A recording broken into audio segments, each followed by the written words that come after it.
सर्वांना नमस्कार. मी वंदना देहेडकर विप्र. माझे यूट्यूब चॅनल रीडिंग रूममध्ये आपले स्वागत करत आहे.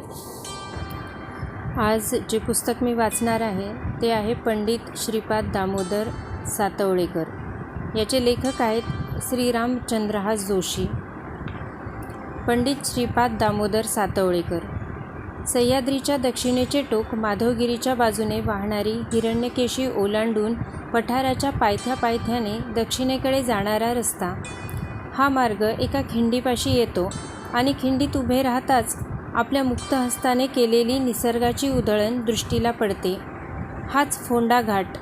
चहूदिशेला ताडामाडांची उंचच उंच राजी, त्यातून वळणे घेत जाणाऱ्या तांबड्या मातीच्या पायवाटा, आंबा फणसाच्या हिरव्या जर्द झाडीत अधूनमधून डोकावणारी तांबड्या कौलांची उतरत्या छपरांची घरं, सोहिरोबा राय आंबियेसारख्या सत्पुरुषांच्या वास्तव्याने पावन झालेला हा प्रदेश म्हणजेच सावंतवाडी संस्थान.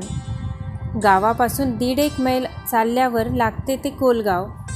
50 घरांच्या विरळ वस्तीच्या या गावातले स्मशानालगतचे घर सातवळेकर कुटुंबाचे. गुरुवारचा दिवस, भाद्रपदाचा महिना. गौरी गणपती नुकतेच आटोपले होते, तरीही या घरात आज सकाळपासून धावपळ सुरू होती. दामोदर भट्ट ओसरीवरून फेऱ्या मारत होते आणि तेवढ्यात ती वार्ता कळली. लक्ष्मीबाईंच्या पोटी सोन्यासारख्या तेजस्वी बालकाने जन्म घेतला. ओसरीवरून ते ज्या प्रकारे चक्रा मारित होते त्यावरूनच त्यांच्या मनाची घालमेल स्पष्टपणे जाणवून येत होती. कलेश्वर आणि सांतेरी या ग्रामदेवतांपेक्षा दामोदर भट्ट व लक्ष्मीबाईंना आराध्य दैवत होते नरसोबा वाडीच्या दत्ताचे. या 6व्या मुलाच्या जन्मापूर्वीच दत्ताला नवस बोलून झाला, यावेळी तरी मूल जगू दे, त्याची मुंज तुझ्या पादुकांजवळ करीन. आपल्या या नवसाचा विसर पडू नये म्हणून 12व्या दिवशी सोनवाचे नामकरण झाले. श्रीपाद.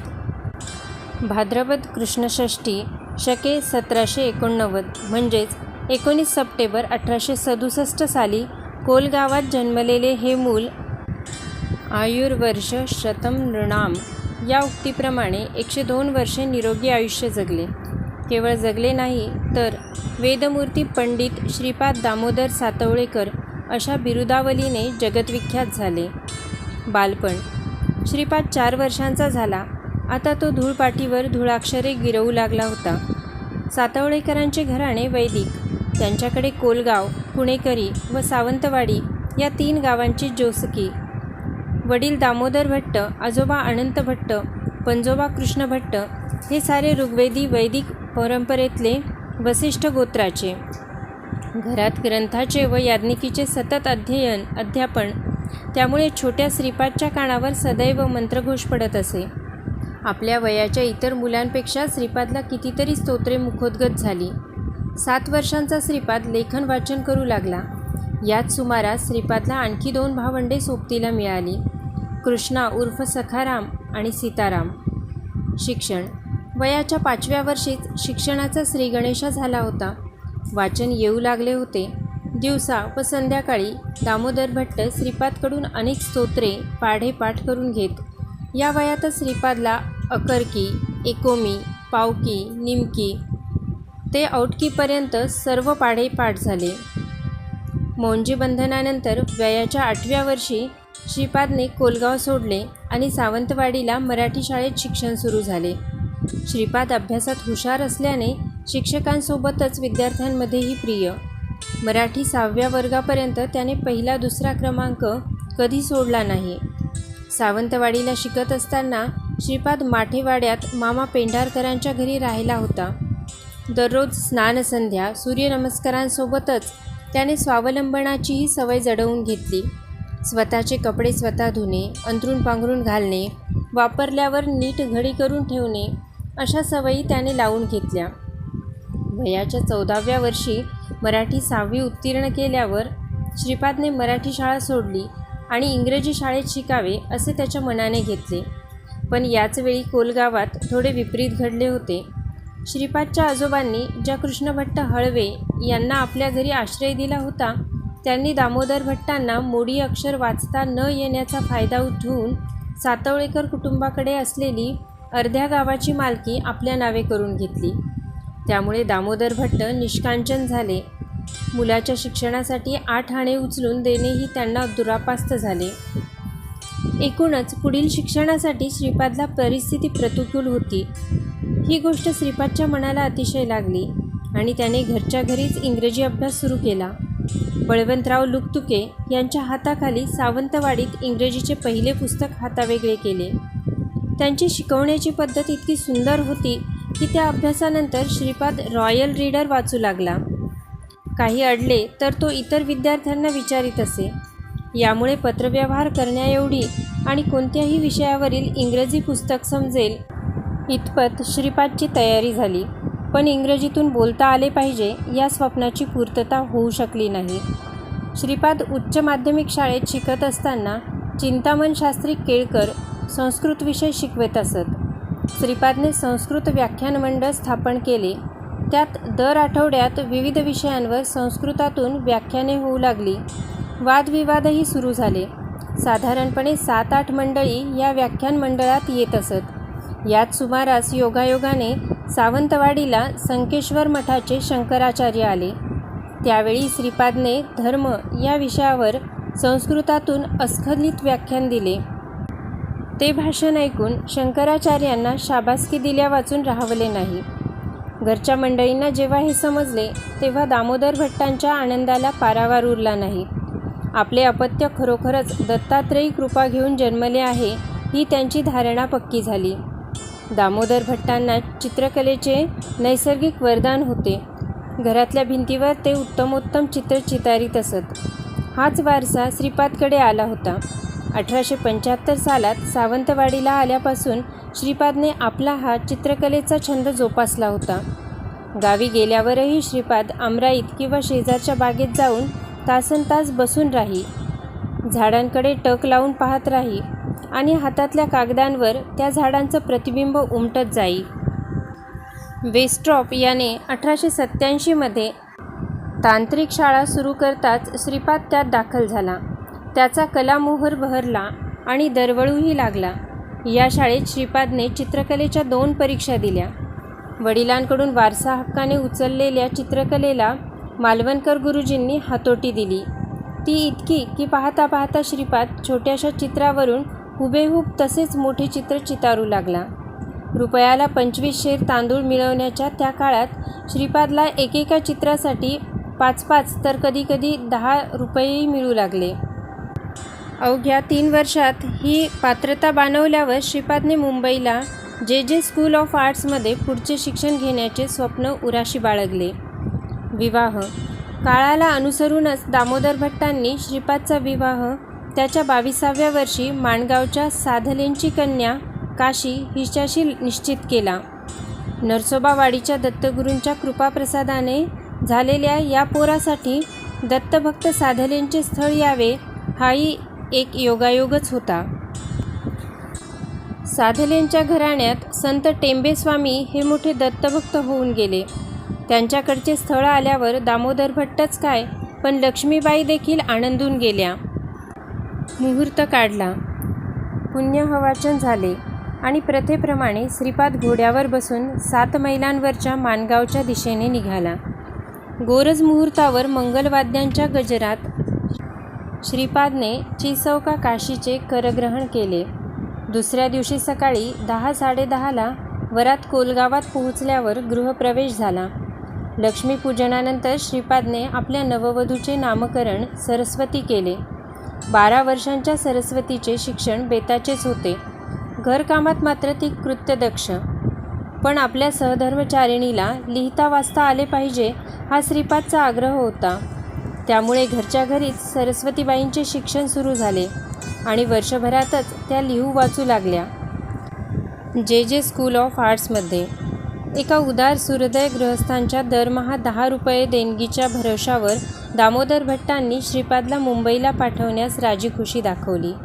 दामोदर भट्टांचे स्नेही बाळकृष्णपंत बाबा जांभेकर त्यावेळी ग्रँट रोड भागात राहत असत. श्रीपाद त्यांच्या घरी पोहोचताच त्यांनी त्याचे प्रेमभराने स्वागत केले आणि आपल्याच घरी राहण्याचा आग्रह श्रीपादला केला. दामोदर भट्टांकडून 10 रुपयांची मनी ऑर्डर येऊ लागली.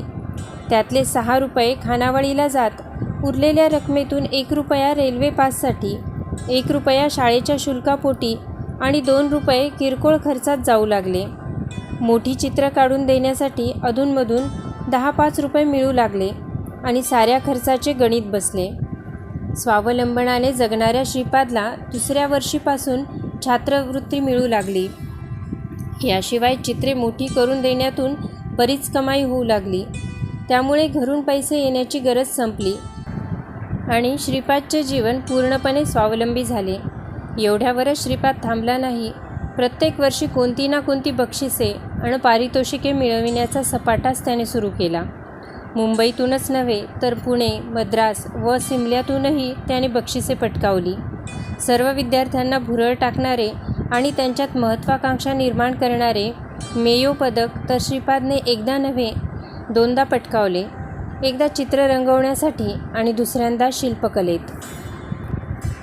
जेव्हा श्रीपादने मेयो पदक 2दा मिळविण्याचा विक्रम केला तेव्हा जे स्कूलचे प्राचार्य मिस्टर ग्रिफिथ आणि उपप्राचार्य मिस्टर ग्रीनवूड यांचीही काळजी दूर झाली. त्यांनी याच शाळेत शिकवण्याचा आग्रह श्रीपादला केला आणि 1893 साली श्रीपादची नियुक्ती शिक्षक म्हणून झाली. श्रीपाद जे.मध्ये शेवटच्या वर्षाला शिकत असताना जागतिक कीर्तीच्या 2 महान चित्रकारांचा सत्संग त्याला अल्पकाळासाठी का होईना पण घडला. वर्गात जीवनिक चित्रण करीत होती. त्याचवेळी जे स्कूलला मिस्टर व्हॅन रॉय या जागतिक ख्यातीच्या चित्रकाराने भेट दिली. हे चित्रकार थेट श्रीपादच्या वर्गावर आले. श्रीपादने रंगवलेला काळसर कित्ता त्याला एवढा आवडला की त्यावर चित्र रेखाटण्याचा मोह मिस्टर व्हॅन रॉय यांना आवरता आला नाही. त्यांनी चित्रणाला सुरुवात केली. श्रीपाद त्यांच्या हालचालींचे निरीक्षण करू लागला आणि तेही एक एक नुकता श्रीपादला समजावून देऊ लागले.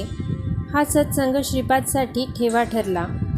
काही दिवसांनी आणखी एक घटना घडली. विख्यात चित्रकार आणि हिंदुस्थानी शैलीला जागतिक लोकप्रियता प्राप्त करून देणारे चित्रकर्मी राजा रवी वर्मा मुंबईला आले होते. ते चित्रण कसे करतात हे पाहण्याची श्रीपादला उत्सुकता होती.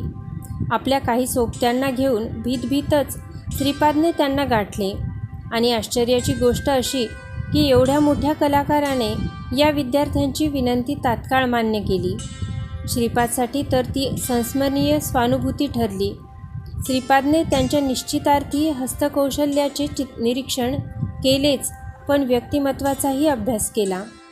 एवढेच नव्हे तर चित्र रेखाटताना आत्मविश्वास जागृत ठेवण्याचा त्यांचा गुण श्रीपादने तत्क्षणीच आत्मसात केला. पुढच्या आयुष्यात श्रीपादची ती शिदोरी ठरली. औंध संस्थानाशी संबंध.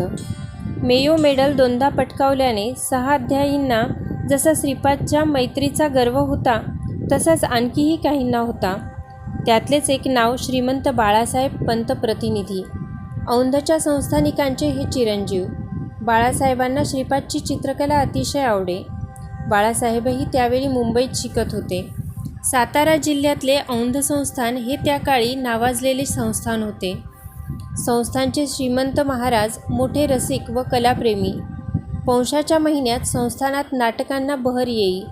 स्वतः श्रीमंत महाराजांना नाटकांचे अतिशय वेड. त्यामुळे केवळ संस्थानातीलच नव्हे तर बाहेरची नाट्यमंडळी देखील आपले प्रयोग सादर करीत.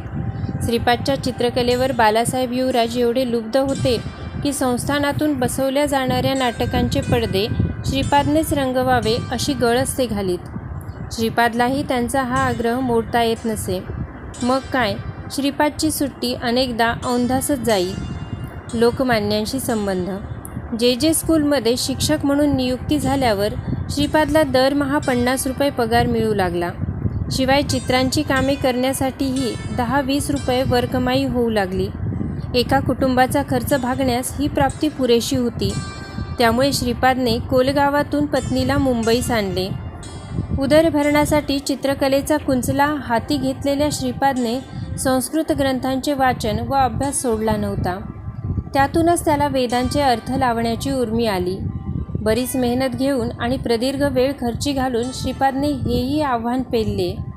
वेदांचे हे अर्थ त्याने लोकमान्य बाळ गंगाधर टिळक यांच्याकडे पाठविले. वेदांचा हा कर्मपर अर्थ लोकमान्यांना अतिशय भावला आणि तो त्यांनी आपल्या केसरी नियतकालिकाच्या एका अग्रलेखातून प्रसिद्ध केला. आणि येथूनच श्रीपादच्या जीवनात नव्या अध्यायाची सुरुवात झाली. श्रीपाद लोकमान्यांचा अनुयायी बनला. भारतीय राष्ट्रीय काँग्रेसचा सक्रिय सदस्य झाला. एवढेच नव्हे तर टिळकांच्या जहाल पंथात त्याचा समावेश झाला. हैदराबाद संस्थानात मुंबईत राहून कुटुंबाच्या उदरभरणा एवढा चरितार्थ चालत असला तरी अनिश्चितताच अधिक होती. त्यामुळे 1900च्या सुमारास श्रीपादने मुंबई सोडून हैदराबाद संस्थानात जाण्याचा निर्णय घेतला. तसेही हैदराबाद हे शहर चित्रकला व्यवसायाच्या दृष्टीने अधिक सुयोग्य होते. एकेका चित्रासाठी खैरात लुटणारे संस्थानिक, आर्थिक सुबत्ता आणि स्वस्ताई असा मेळ हैदराबादेत होता. शिवाय सातवळेकरांच्या चित्रकलेची कीर्ती एव्हाना निजामाच्या कानावर गेली होती आणि त्याची भक्तीही त्यांच्या कलेवर बसली होती. या साऱ्या अनुकूलतेमुळे 1901 सालाच्या सुरुवातीला सातवळेकर दाम्पत्याने मुंबई सोडली आणि हैदराबादला एका नवाबाच्या भाड्याने घेतलेल्या घरात संसार नव्याने सुरू झाला. श्रीपादनेही चित्रकार देऊसकरांच्या मदतीने स्टुडिओ थाटला. पैसेही मिळू लागले. श्रीपादने सार्वजनिक कामात लक्ष घालण्यास सुरुवात केली. विवेकवर्धिनी विद्यालय, व्यायामशाळा व व्याख्यान मंडळाची स्थापना झाली. हैदराबादेत संपन्नता आणि स्वस्ताई या दोन्ही गोष्टी एकाच वेळी मेळ राखून असल्याने विवेकवर्धिनी शाळा लवकरच देशभक्तांचे अतिथीगृह बनली. विवेकवर्धिनीच्या आखाड्यात 300-350 जवान रोज खेळत. अशातच काही मंडळींनी सुरुंगाची दारू, बॉम्ब तयार करण्याकडेही लक्ष दिले. श्रीपादच्या चित्रकलेवर निजाम जाम खुश असल्याने त्याने या सामाजिक कार्याकडे फारसे लक्ष दिले नाही. याच आखाड्यांमधून जॅक्सनच्या खून करणारा क्रांतीवीर अनंत कान्हेरे, पुण्यात राहणारे संत स्वामी शिवानंद असे युवक तयार झाले.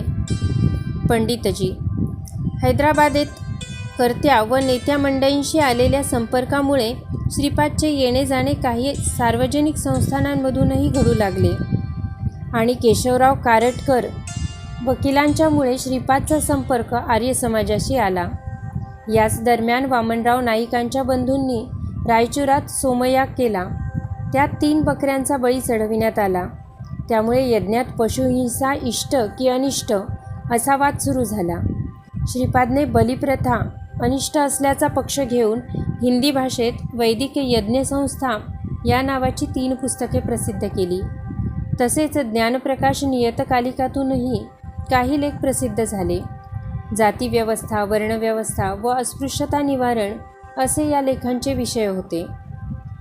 हे लेख बडोद्याचे संस्थानिक सयाजीराव गायकवाड यांच्या वाचनात आले. त्यांनी लगेचच श्रीपादला पत्र पाठवून या विषयावर विस्तृत ग्रंथ लिहिण्यास सांगितले. त्यानुसार श्रीपादने स्पर्शास्पर्श हा ग्रंथ लिहिला. त्यासाठी बडोदे सरकारने त्यांना 500 रुपयाचे पारितोषिक दिले. तो ग्रंथही प्रसिद्ध केला. पुढे त्याचा हिंदी अनुवादही प्रसिद्ध केला. याचवेळी सयाजीरावांनी श्रीपादला पत्र पाठवून आर्य समाजाचे ग्रंथ मराठीत करण्यास सांगितले. केशवराव वकिलांमुळे आर्य समाजात श्रीपादचा प्रवेश झालेला होताच त्याने स्वामी दयानंदांच्या सत्यार्थ प्रकाश आणि ऋग्वेदादी भाष्यभूमिका आणि योग तत्वादर्श या ग्रंथाचा मराठी अनुवाद केला. या ग्रंथांच्या अनुवादामुळे आर्य समाजात श्रीपादची प्रतिष्ठा वाढली. त्याला धोरण ठरविणाऱ्या श्रेष्ठीत स्थान मिळाले. यासोबतच श्रीपाद पंडितजी या बिरुदावलीने ओळखला जाऊ लागला. स्वदेशी चळवळ सुरतच्या काँग्रेस अधिवेशनाहून परतल्यावर पंडितजींनी हैदराबाद संस्थानात गावागावांमधून स्वदेशीवरील व्याख्यानांची मालिका सुरू केली. अध्यक्ष असत सरोजिनी नायडूंचे वडील डॉक्टर अघोरनाथ चट्टोपाध्याय, केशवराव वकील, दत्तो अप्पाजी तुळजापूरकर वकील हे सभांचे आयोजन करू लागले. या काळात हैदराबादेत निजामाच्या दरबारी ब्रिटिशांनी एक निवासी अधिकारी नेमला होता. त्याला ही व्याख्याने पसंत पडली नाहीत. पंडितजी, अघोरनाथ चट्टोपाध्याय, केशवराव आणि तुळजापूरकर यांना हद्दपार करावे असा आग्रह त्याने निजामाकडे धरला. चौघांची हद्दपारीची शिक्षा परवडणारी नव्हती. त्यामुळे पंडितजींनीच हैदराबाद सोडून जाण्याचा निर्णय घेतला. तुळजापूरकरांनीही मुंबईला जायचे ठरवले आणि अघोरनाथ व केशवरावांची हद्दपारी टळली. हैदराबादच्या आपल्या वास्तव्यात पंडितजींनी वैदिक राष्ट्रगीत या नावाचे एक छोटेखानी पुस्तक तयार केले. हे पुस्तक मुंबईतून मराठी भाषेत आणि अलाहाबादवरून हिंदी भाषेत प्रसिद्ध झाले. अथर्ववेदाच्या 12व्या कांडात 63 मंत्रांचे पृथ्वी सूक्त प्रारंभीच आले आहे. हे सूक्त म्हणजे मातृभूमीचे वैदिक राष्ट्रगीत कसे आहे हे पंडितजींनी या पुस्तकात विस्तृतपणे चर्चिले. पुस्तकाच्या 2000 प्रती छापण्यात आल्या. त्यातल्या जेमतेम 500 प्रती वाटून झाल्या की नाही तोच ब्रिटिश सरकारची नजर या पुस्तकावर पडली आणि राहिलेल्या 1500 प्रती जप्त करून जाळून टाकण्यात आल्या. हद्दपारी टाळायची तर हैदराबाद सोडून जाणे भाग होते. जावे तर कोठे जावे असा विचार पंडितजींच्या मनात सुरू असतानाच आर्य समाजातून निरोप आला की स्वामी श्रद्धानंदांनी आपली व्यवस्था हरिद्वारजवळील कांगडीच्या गुरुकुलात केली आहे. आपण तिकडे जावे. हैदराबादेतील 7 वर्षांच्या वास्तव्यात उभा केलेला संसार आणि चित्रकलेचा स्टुडिओ सोडून रातोरात निघून जाण्याचा पंडितजींचा निर्णय निश्चित झाला. सोबत पत्नी सौ सरस्वती आणि मुलगा नारायण तसेच चित्रकलेचे रंग व कुंचले घेऊन पंडितजींनी हैदराबाद सोडले. कांगडी गुरुकुल. कांगडी गावात गंगा नदीच्या पलीकडच्या तीरावर गुरुकुल होते. आजूबाजूला सर्वत्र जंगल, आश्रम आणि गुरुकुलाची इमारत अतिशय साधी. अध्यापकांना राहण्यासाठी झोपड्या होत्या. त्याच परिसरात पंडितजींसाठीही एक झोपडी तयार करून ठेवण्यात आली होती. हे गुरुकुल खरोखरच एखाद्या ऋषीच्या आश्रमासारखे होते. स्वतः गुरुकुलाचे आश्रमवासी झाल्याने पंडितजींनी नारायणला देखील गुरुकुलात दाखल केले. गुरुकुलात यावेळी स्वातंत्र्यप्राप्तीचे वारे वाहत होते. या गुरुकुलात तरुणांना राजद्रोहाचे प्रशिक्षण देण्यात येते असा संशय इंग्रज अधिकाऱ्यांना होता.